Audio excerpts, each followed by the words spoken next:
Hello students, कैसे हैं आप सभी। आई होप आप सभी अच्छे होंगे, अपने घर पर सुरक्षित होंगे।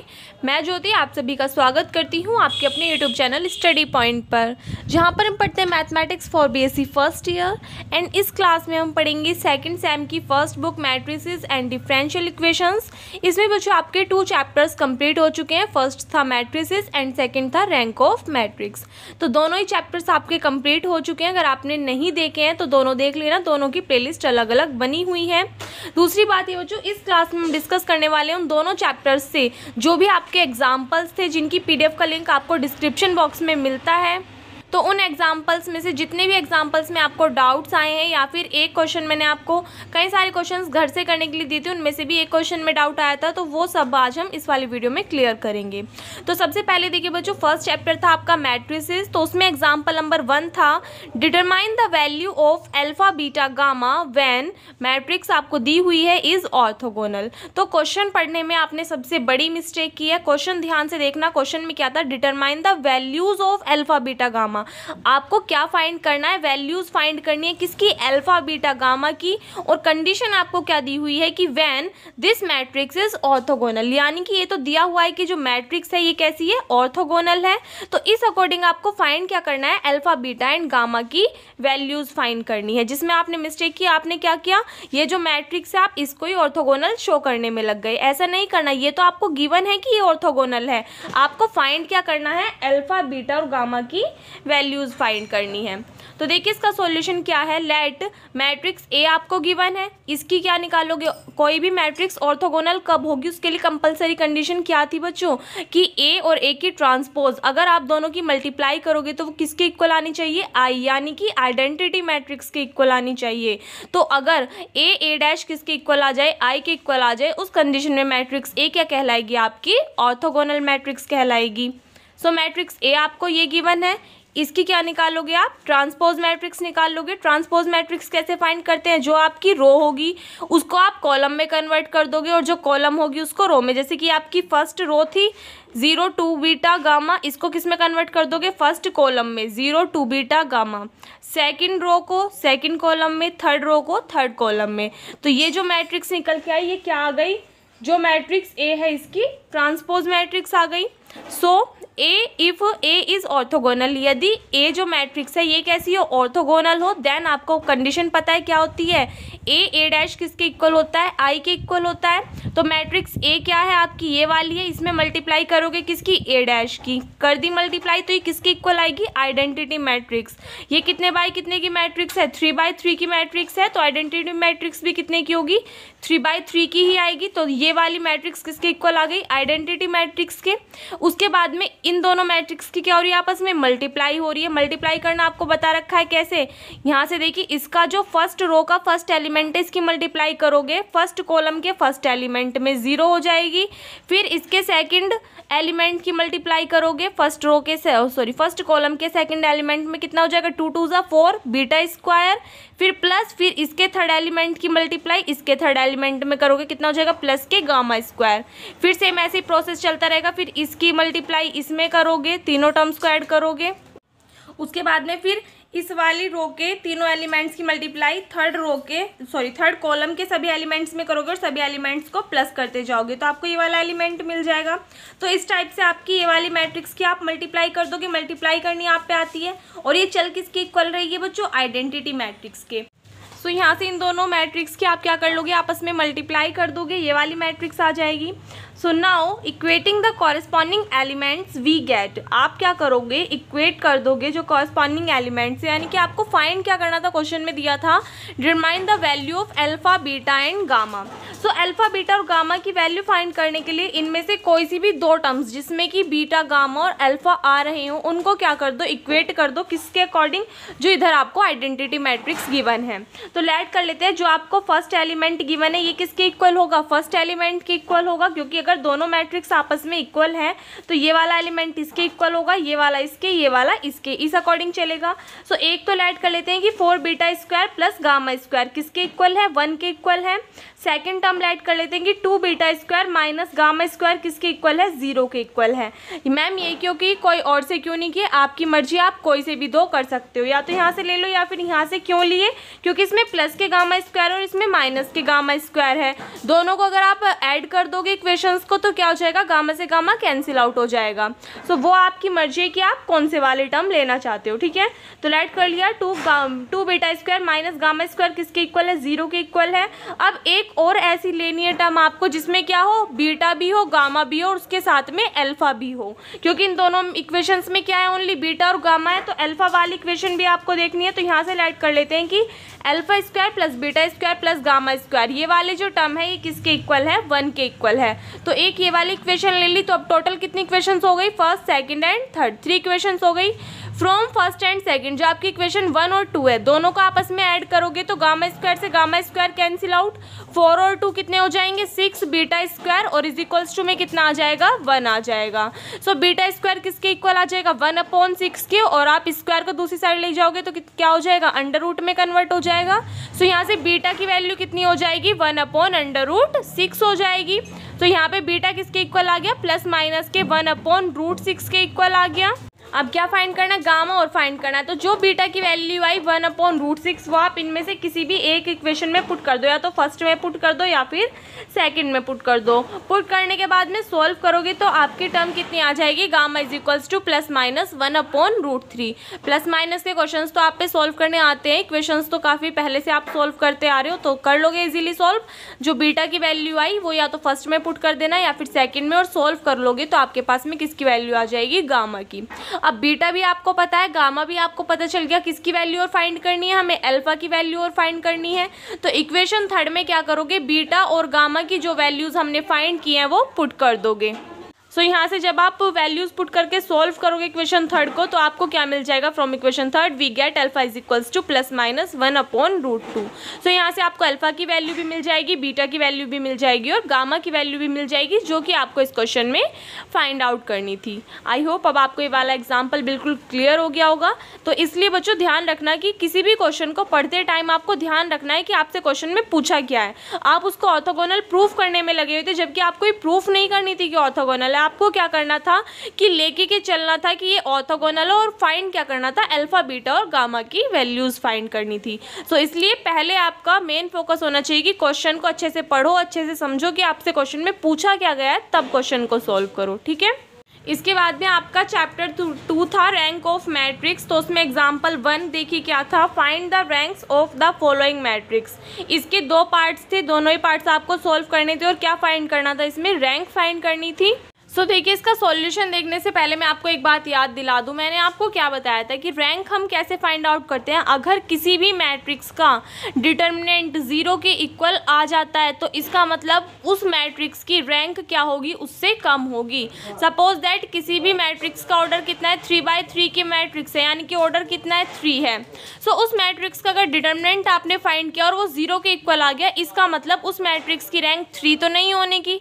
फिर या तो आपके पास में 2 ऑप्शन है, या तो आप उसे कन्वर्ट करो इचलन फॉर्म में या फिर कन्वर्ट करो नॉर्मल फॉर्म में, या फिर उसमें से कोई भी एक माइनर मैट्रिक्स ले लो किसी भी ऑर्डर की, उससे कम ऑर्डर की लेनी है और उसका डिटर्मिनेंट निकाल के देख लेना। अगर वो 0 के इक्वल आ जाता है तो इसका मतलब उस मैट्रिक्स की रैंक वो भी नहीं होने की, और अगर नहीं आता 0 के इक्वल तो इसका मतलब उस मैट्रिक्स की रैंक क्या हो जाएगी, उस मैट्रिक्स के ऑर्डर के इक्वल आ जाएगी। मैम क्या बोल दिया, समझ में ही नहीं आया। अब यहाँ से देखिए जैसे कि फर्स्ट पार्ट था, so let A is equals to this, ये मैट्रिक्स आपको गिवन थी। सो वी हैव, हमने क्या निकाला, इसका डिटर्मिनेंट निकालना। डिटर्मिनेंट निकालना आप सभी पे आता है। किसी भी एक रो के रेस्पेक्ट में क्या कर देते हैं, एक्सपेंशन कर देते हैं, किसका, उस मैट्रिक्स का।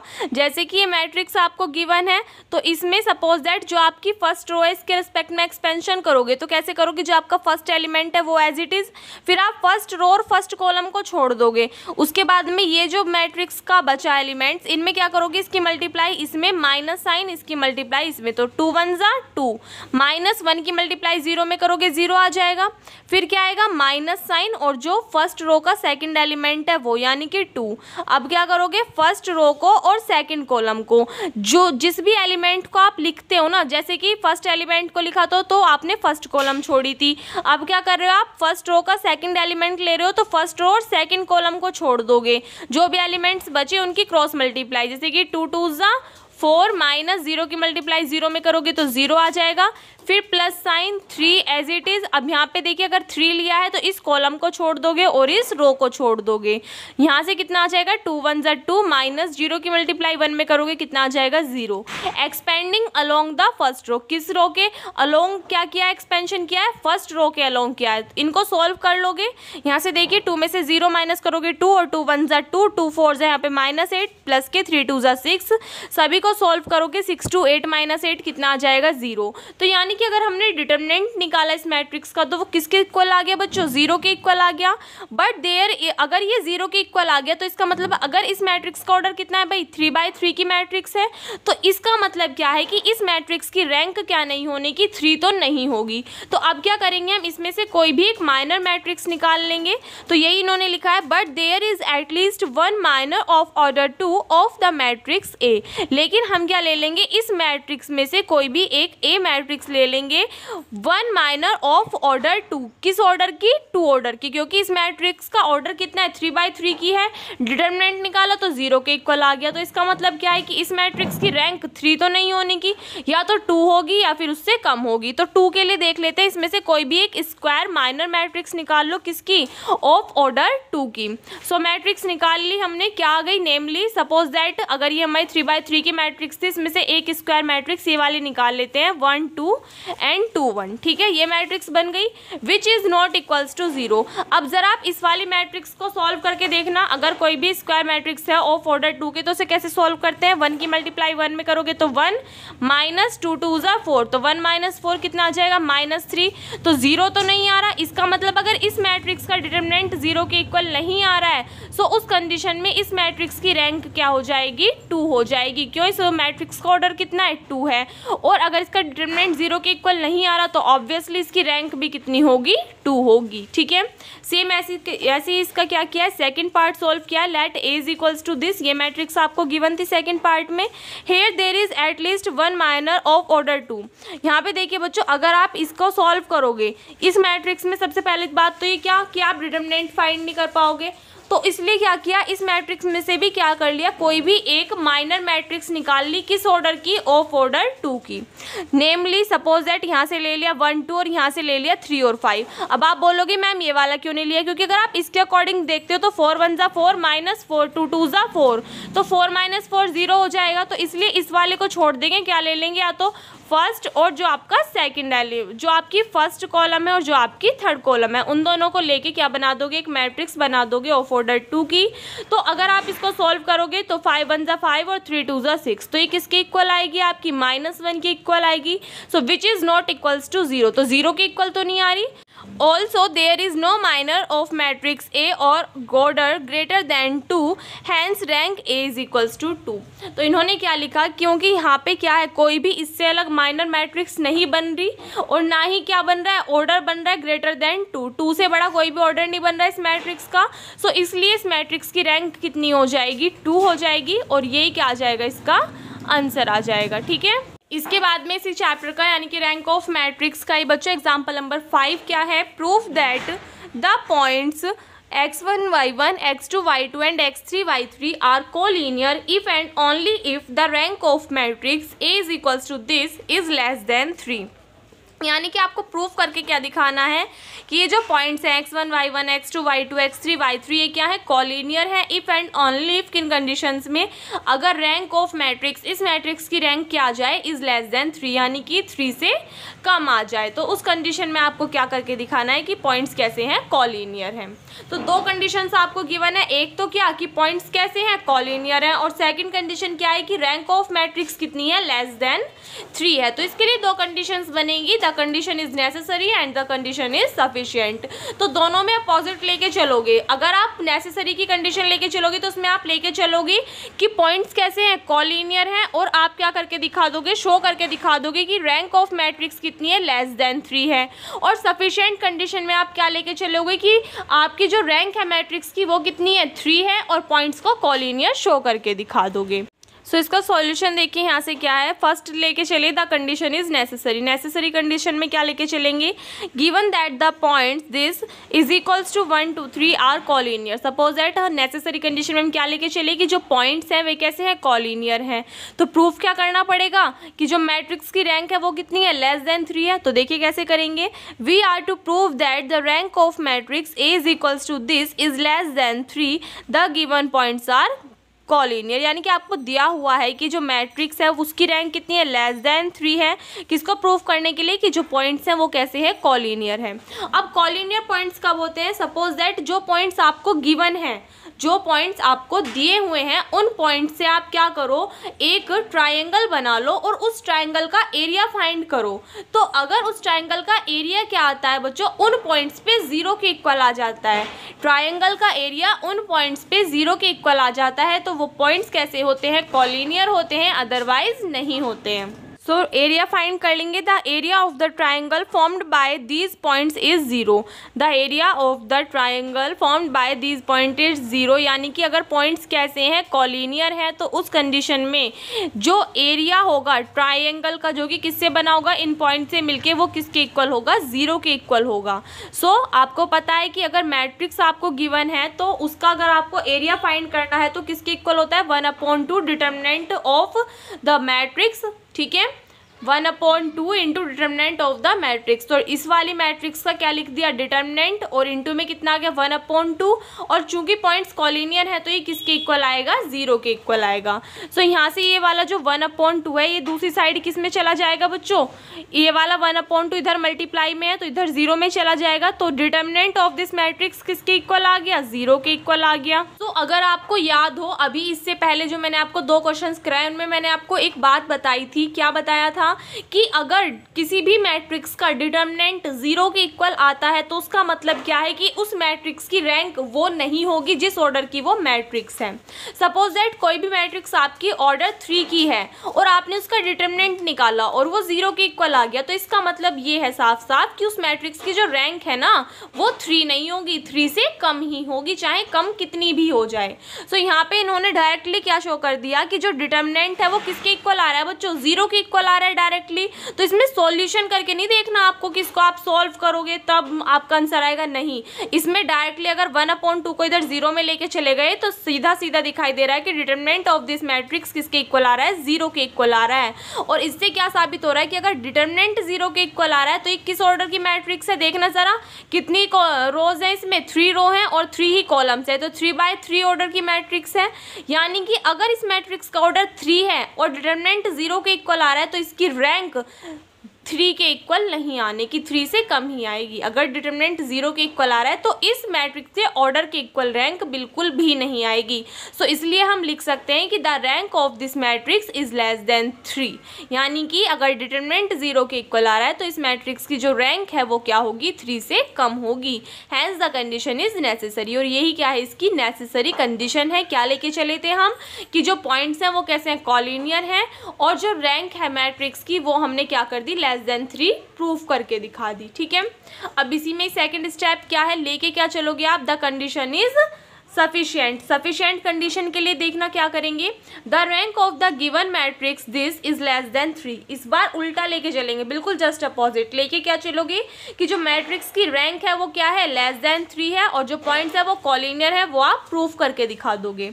So the rank of the given matrix this is less than 3. We are to prove that the points xi, yi, I is equals to 1, 2, 3 are collinear. हमें क्या प्रूफ करना है कि जो पॉइंट्स हैं वो कैसे हैं, कॉलिनियर हैं। सो देखिए अगर रैंक ए क्या है, लेस देन 3 है, रैंक ए गिवन है आपको कि जो रैंक है मैट्रिक्स ए की वो क्या है, लेस देन 3 है। सो अगर मैट्रिक्स की रैंक लेस देन 3 है तो उस कंडीशन में जो डिटर्मिनेंट होगा इस मैट्रिक्स का वो किसके इक्वल होगा, 0 के इक्वल होगा। तो इन्होंने डायरेक्टली लिख दिया कि डिटर्मिनेंट ऑफ दिस मैट्रिक्स किसके इक्वल आ गया, 0 के इक्वल आ गया। और इसको आप क्या लिख सकते हो, किस फॉर्म में लिख सकते हो, इम्प्लाइज दैट 1/2 की इधर भी मल्टीप्लाई कर दो, इधर भी मल्टीप्लाई कर दो। इधर मल्टीप्लाई करोगे तो कितना हो जाएगा, half of this matrix is equals to 0 में मल्टीप्लाई करोगे 1/2 की तो 0 ही आ जाएगा। सो ये कंडीशन किसके लिए अप्लाई हो रही है आपकी, इसको ये क्या होता है आपका, ये वाला जो टर्म आई ये क्या होता है, एरिया होता है ट्राइंगल का। किन पॉइंट्स पर, जो भी पॉइंट्स आपको गिवन है x1 y1 और x2 y2 x3 y3 इस टाइप से, तो उन वाले पॉइंट्स पर। सो इसलिए क्या लिख दोगे, the given points are collinear. क्यों? क्योंकि एरिया जो आया ट्राइंगल का वो किसके इक्वल आ गया, 0 के इक्वल आ गया इन पॉइंट्स पर। तो hence the given points are collinear, hence the condition is sufficient. तो यही क्या है, आपकी सफिशिएंट कंडीशन है। दो चीज़ों का आपको खास करके ध्यान रखना है। कौन कौन सी दो चीज़ें हैं कि अगर किसी भी मैट्रिक्स की जो ऑर्डर है, किसी भी मैट्रिक्स का जो ऑर्डर है वो आपका 3 आ रहा है या फिर सपोज दैट 2 आ रहा है और आपने उस मैट्रिक्स का डिटरमिनेंट निकाला और वो 0 के इक्वल आ गया, तो ऑर्डर और रैंक इक्वल नहीं आएंगे। अगर डिटरमिनेंट 0 के इक्वल नहीं आया तो उस कंडीशन में ऑर्डर और रैंक इक्वल आएंगे, लेकिन अगर डिटरमिनेंट 0 आ गया तो ऑर्डर और रैंक इक्वल नहीं आएंगे। तो इस चीज़ में बिल्कुल भी कंफ्यूज नहीं होना। सिर्फ इसी वाले जो ये वाला एग्जाम्पल है आपका, ये आपका कानपुर में पूछा गया है 2001 में, बुंदेलखंड में पूछा गया है 2007 में। तो आया हुआ क्वेश्चन है, इसलिए थोड़ा सा इंपॉर्टेंट हो जाता है। बाकी इसमें टफ कुछ भी नहीं, सिर्फ एक समझने वाली बात है। सो आई होप आपको बिल्कुल क्लियर हो गया होगा। सो एग्जाम्पल्स आपके कंप्लीट होते हैं। इसके बाद में एक्सरसाइज जो आपकी है इसी चैप्टर की रैंक ऑफ मैट्रिक्स की, उसका एक क्वेश्चन है, क्वेश्चन नंबर 1 का 7th पार्ट। वो मैं आपको आज की जो क्लास होगी, आज स्टार्ट करेंगे बच्चों 3rd चैप्टर लीनियर इक्वेशंस, तो उसमें लास्ट में करा दूंगी मैं वीडियो में, तो वहाँ पे कर लेना। सो आई होप आपके सभी जो एग्जाम्पल्स में डाउट्स थे वो क्लियर हो गए होंगे। सो सभी स्टूडेंट्स आज से न्यू चैप्टर स्टार्ट करना, और जिन स्टूडेंट्स ने 2 चैप्टर कर लिए अच्छी बात है, जिन्होंने नहीं किया, जिनके अभी एग्ज़ाम कंप्लीट हुए हैं, वो इन दोनों चैप्टर्स को साथ के साथ करते रहना, और जो आगे की क्लासेस हैं उनको भी लेते रहना। कोई ये नहीं सोचेगा कि बाद में ले लेंगे, क्लासेस आपको रेगुलर लेनी है ताकि जो भी आपके डाउट्स हों वो आप रेगुलर पूछ सकें। सो इस वीडियो में बस इतना ही। होप आपको वीडियो अच्छी लगी हो। वीडियो को लाइक कर देना। अगर आपने अभी तक वीडियो को अपने फ्रेंड्स के साथ में शेयर नहीं किया तो प्लीज़ वीडियो को शेयर कर देना। अगर आप चैनल पर नए हो या फिर अभी तक आपने चैनल को सब्सक्राइब नहीं किया है तो प्लीज़ चैनल को सब्सक्राइब कर देना। मिलते हैं नेक्स्ट वीडियो में, तब तक के लिए घर पर रहिए, सुरक्षित रहिए। धन्यवाद।